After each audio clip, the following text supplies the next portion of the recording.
Le journal des médias avec Thomas Joubert. Bonjour Thomas. Bonjour, à la une ce matin, les maternelles sur France 5 vont changer de maman. Thierry Ardisson en prime sur Canal fin juin et BFM TV condamné pour avoir diffusé des photos de la tuerie de Chevaline.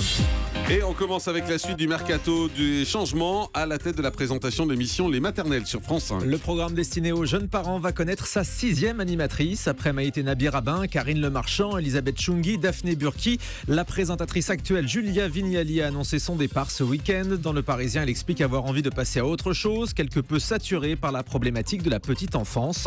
Julia Vignali était à la tête des maternelles depuis 3 saisons. Elle affirme ne pas savoir ce qu'elle fera l'année prochaine. Pour la remplacer, France 5 a choisi Sidonie Bonnec, qui va donc quitter W9, où elle présentait Enquête criminelle et Au cœur de l'étrange. On ne sait pas encore qui la remplacera. Moi je sais. Je sais, c'est Nathalie Renou qui va la présenter, qui va la remplacer pour Enquête criminelle sur W9 à la rentrée. Information exclusive, Nathalie Renou donc, qui présente les éditions du 1945 le week-end. Parmi les autres présentatrices, l'info se vit en direct sur Europe 5 est formidable. J'ai eu l'info il y a 2 minutes. Les autres présentatrices qui étaient pressenties pour les maternelles, on va les citer, c'était Élise Chassin et Agathe Le Caron, déjà sur France 5, et Flavie Flamand, mais qui n'a pas été retenue.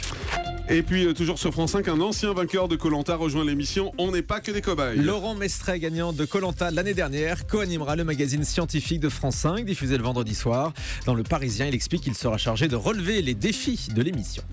Information exclusive, Thierry Ardisson va présenter une spéciale de Salut les Terriens en prime time le samedi 20 juin. Thierry Ardisson nous l'avait annoncé sur Europe 1 lors de la 3 millième du Grand Direct des médias. Il va fêter ses 10 ans sur Canal+ lors d'un grand prime time qui aura lieu donc le samedi 20 juin. L'animateur a décidé d'inviter des personnalités qu'il aime pour leur faire des choses inattendues. Parmi les invités, donc Florence Foresti, Léa Salamé, Doria Tillier, Bérangère Krief, Karl Lagerfeld, Laurent Ruquier, Laurent Baffy, Stéphane De Groot, Cyril Hanouna, il y a du beau monde. Ouais. Gaspard Proust, Alex Lutz ou encore Nicolas Bedos. Le grand patron d'M6 assume les pressions qu'il exerce sur les journalistes de sa chaîne. Nicolas de Taverneau, président du directoire d'M6, était l'invité du supplément hier sur Canal+. Il reconnaît très clairement qu'il demande à ses journalistes de ne pas fâcher les annonceurs de la chaîne, notamment pour les enquêtes du magazine Capital. Écoutez.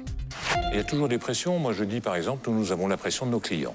Moi, je ne peux pas supporter qu'on dise du mal de nos clients. Je vais vous donner un exemple très concret. À un moment donné, il y avait une émission de Capital sur la téléphonie.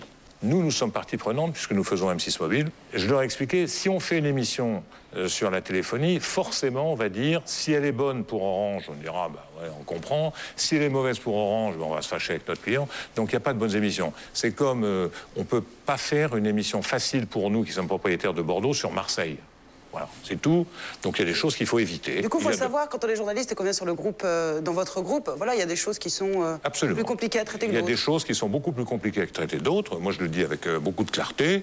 Et je pense qu'on a une très grande liberté pour traiter beaucoup d'autres choses. Bah, il a le mérite de la transparence et de parler clairement, en tout cas, Nicolas de Taverneau.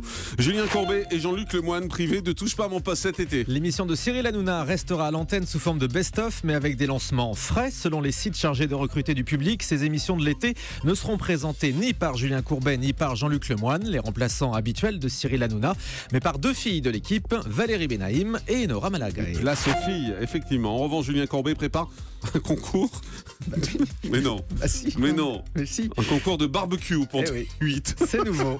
Visiblement, les chaînes n'ont pas encore épuisé le filon de la cuisine. Selon Téléstar, Julien Courbet proposera prochainement un concours entre pros de la cuisine au barbecue. L'émission serait une adaptation d'un format américain, BBQ Pitmasters. Très bien, on attend ça avec impatience. Ce sera lui qui produira. D'accord, c'est pas lui qui fait le barbecue en revanche. Anne-Sophie Lapix reconnaît qu'elle n'a pas réussi à renouveler mots croisés. L'émission politique de France 2 va s'arrêter à la fin de la saison. Dans une interview au Parisien, la journaliste explique qu'elle a dû renoncer à organiser des duels politiques comme elle le souhaitait, car il est difficile de trouver des personnalités politiques qui acceptent de débattre. Elle explique avoir plus de facilité à faire venir les politiques dans C'est à vous que dans mots croisés. Elle voulait aussi développer les reportages, mais cela n'a pas été possible en raison d'un manque de moyens. J'ai voulu renouveler mots croisés, mais je n'ai pas changé grand-chose, regrette-t-elle. Le Conseil d'État va rendre sa décision sur l'avenir de LCI et de Paris Première. Avec une décision surprenante du rapporteur du Conseil d'État qui recommande l'annulation de la décision du CSA sur le passage de Paris Première sur la TNT gratuite.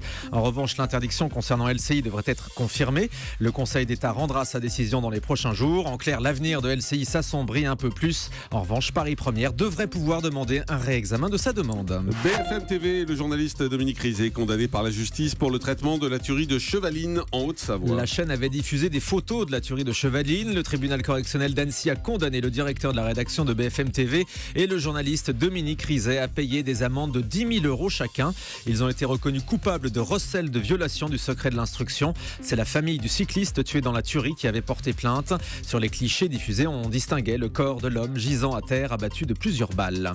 Voilà, et à propos de faits divers, je vous signale un numéro inédit ce soir de crime sur une enquête exceptionnelle sur le plus gros réseau pédophile français. Ça s'est passé à Angers. Il y a 45 enfants qui ont été victimes de ce réseau pédophile. Il y a 66 personnes qui sont accusées. Une longue enquête qui nous a demandé 4 mois de travail, diffusée ce soir à 20h50 donc sur Énergie 12. Crime à Angers sur le plus gros réseau pédophile français découvert à ce jour. La chaîne numéro 23 poursuivie pour non-paiement de droits d'auteur. Plusieurs sociétés de droits d'auteur ont assigné la chaîne de la TNT en justice. Ils lui reprochent de ne pas s'être acquittée de ses droits.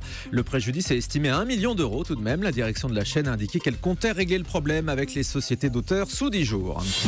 Allez, on termine avec le chiffre du jour. 2 800 €, ce sera le salaire touché par les participants des Marseillais en Thaïlande, l'émission de télé-réalité de W9. Selon Public, pour les 5 semaines de tournage, tous les candidats ont touché la même somme, sachant qu'ils sont logés et nourris. Certains bénéficient aussi d'une prime d'exclusivité de 3 000 € pour un an qui les empêche de participer à d'autres émissions sur d'autres chaînes.